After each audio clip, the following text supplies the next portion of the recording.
Detaljno smo govorili i o izborima u Bosni i Hercegovini. Još jednom nastavno na izjavu od sinoć čestitam kandidatkinjama i kandidatima okupljenim u okviru Hrvatskog narodnog sabora Bosne i Hercegovine. Posebno čestitam gospođi Krišto koja je, kao što sam rekao, u Livnu u srijedu već tada bila pobjednica kada je riječ o izborima hrvatskog člana predsjedništva, kad je riječ o glasačima iz reda hrvatskog naroda. Tu nema nikakvih dilema.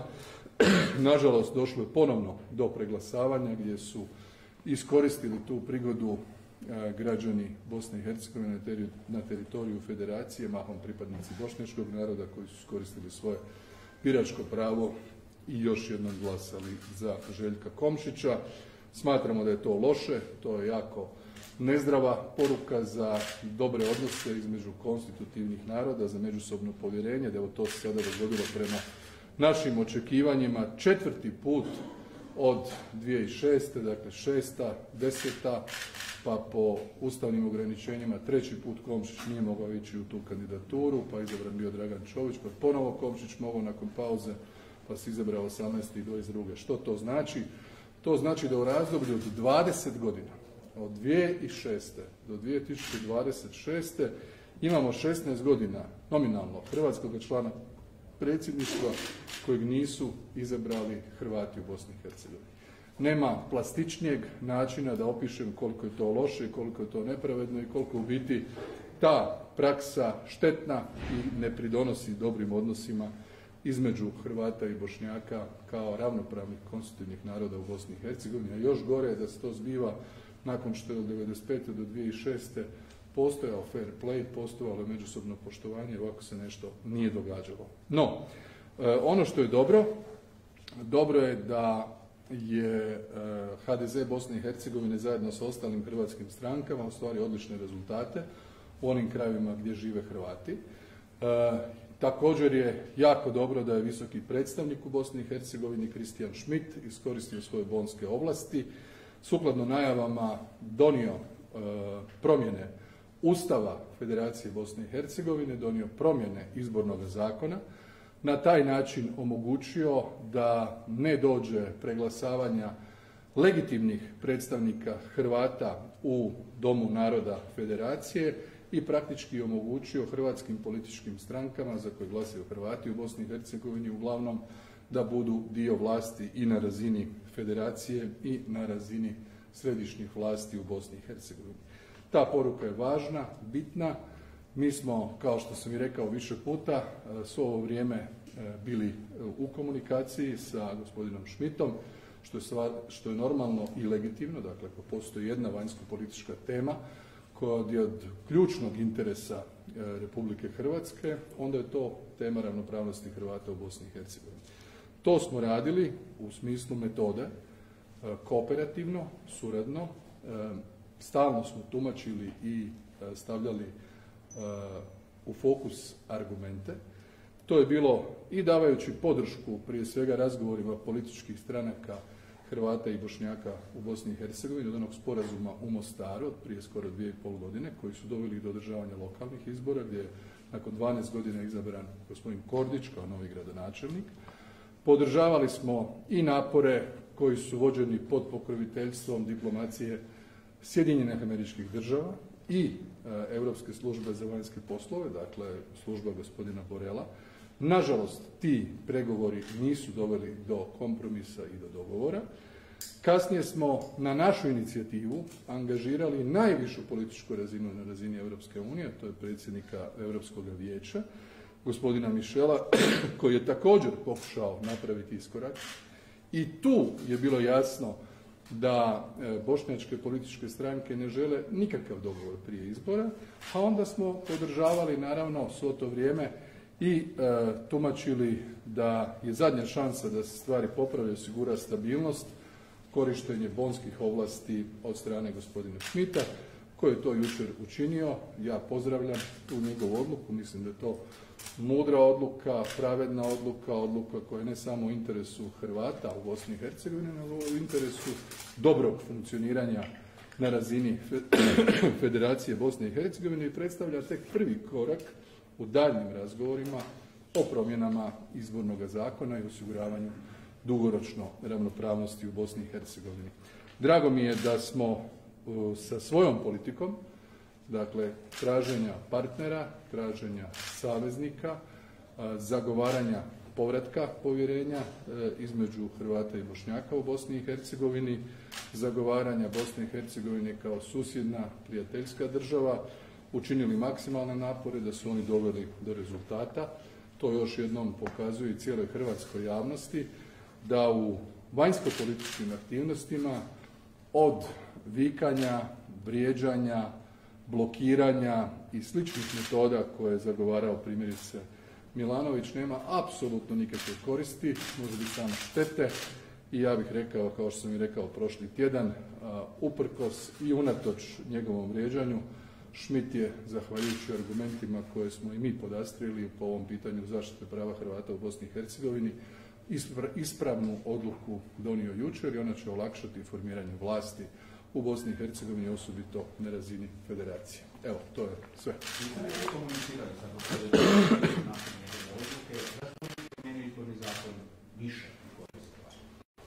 Pa to ste vi danas pitali i ministra Grlića Radmana. Dakle, i sam gospodin Schmidt je u svojoj komunikaciji jučer, kada je objavio paket, rekao da on radi ono što u ovom trenutku može.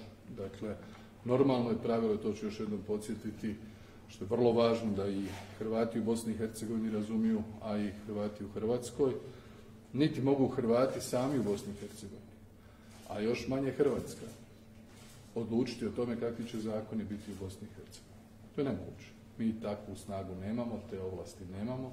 To se može dogoditi samo putem dva pravca. Jedan je da zakone mijenjaju institucije, dakle tijela u Bosni i Hercegovini temeljem povjerenja građana putem aktivnosti političkih stranaka, a drugi je kad to sve skupa ne uspije, da to temeljem ovlasti koje ima napravi visoki predstavnik. On je napravio one nužne iskorake i nužne izmjene da Hrvati ostanu ravnopravan narod u federaciji. Sve ovo drugo što bi spriječilo izbor primjerice člana predsjedništva na ovakav način mora biti plod razgovora koji tek slijedi. I zato tu nije niti bilo očekivanja, ne znam uopće čija je to teza da sad moglo napraviti nešto više, to sve govori oni koji nemaju pojma onome što on može donijeti, kad može donijeti, kako može donijeti. Donio ono što se u ovim okolnostima maksimalno moglo i ja smatram da je to dobro, kao korak u daljnjem smjeru razgovora. U konačnici svi su lideri u Bosni i Hercegovini obećali da će 6 mjeseci nakon izbora krenuti u daljnje razgovore o reformi izbornog sustava i ustava. To zapravo nije u njegovoj domeni, to nije u okviru njegovih ovlasti, da bi to trebale napraviti stranke u BiH, dakle promjena izbornog zakona. On se tako izrazio, da to nije ono što zapravo on treba napraviti. Dakle, od njega se ne trebalo ni u budućnosti očekivati da to radi. Što sad želite reći time? Da mislite da je ovo što je napravio maksimum, a ovo drugo da rade stranke? Pa on je da... To sam ja danas rekao. Da će tako biti, da? Pa to govorimo svi stalno. Dakle, zato sam vam objasnio cijeli slijed. Dakle, politika je Vlade Republike Hrvatske vrlo jasna. Zakone, ključne odluke u Bosni i Hercegovini trebaju donositi institucije Bosne i Hercegovine, političke stranke u Bosni i Hercegovini, po mogućnosti dogovorom i kompromisom. Ali dodali se na to se, nažalost, nije dogodilo u procesu koji je trajao skoro 2 godine. U konačnici imali ste izjavu gospodina Izetbegovića prije 2 mjeseca, koji je sam rekao ničim izazvan, ja sam se pravio da pregovaram. Sjećate se te izjave. Znači, ako je neko kazao da se pravio da pregovara, to drugim riječima znači nisam htio da se prije izbora išta izmijeni, bio za status quo.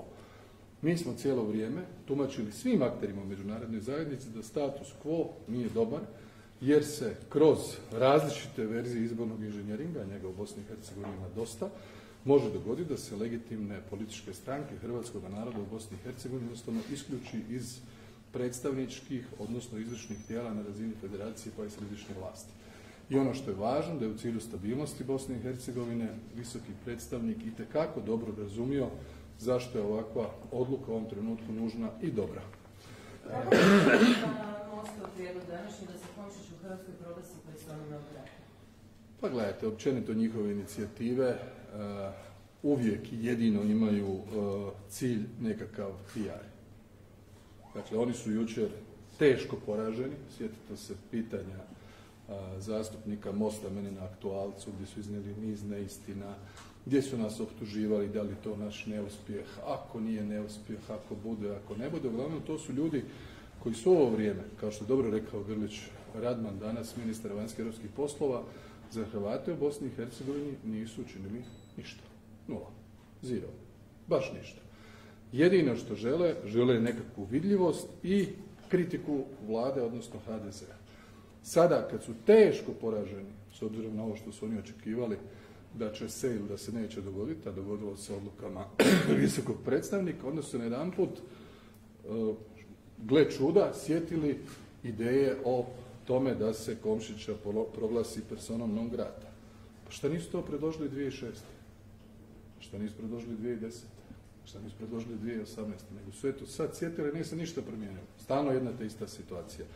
Uostalom, isto je rekao ministar Grlić Radman, Komšić formalnih susreta, ja sam sad već 6 godina premijer, nije imao sa mnom jednom, niti smo se vidjeli u Sarajevu, niti je on došao u Zagreb. Koliko se sjećam, nije imao ni sa predsjednicom Kolindom Grabar-Kitarović. Mislim čak da nije imao s Milanovićem, malo sta ljubav iz 2010. Nije to više l'amour fou, kao što je bila nekad u crvenim šuškavcima.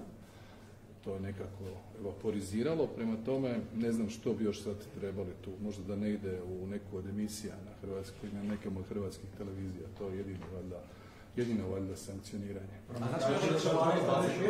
Ma ništa, njihove inicijative su bez veze.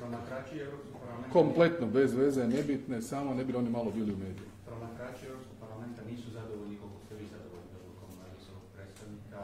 Kako komentirate njihovu tvrdnju da je ovo podrivanje? A koji je to zastupnik kazao? Kako se zove, iz koje strane?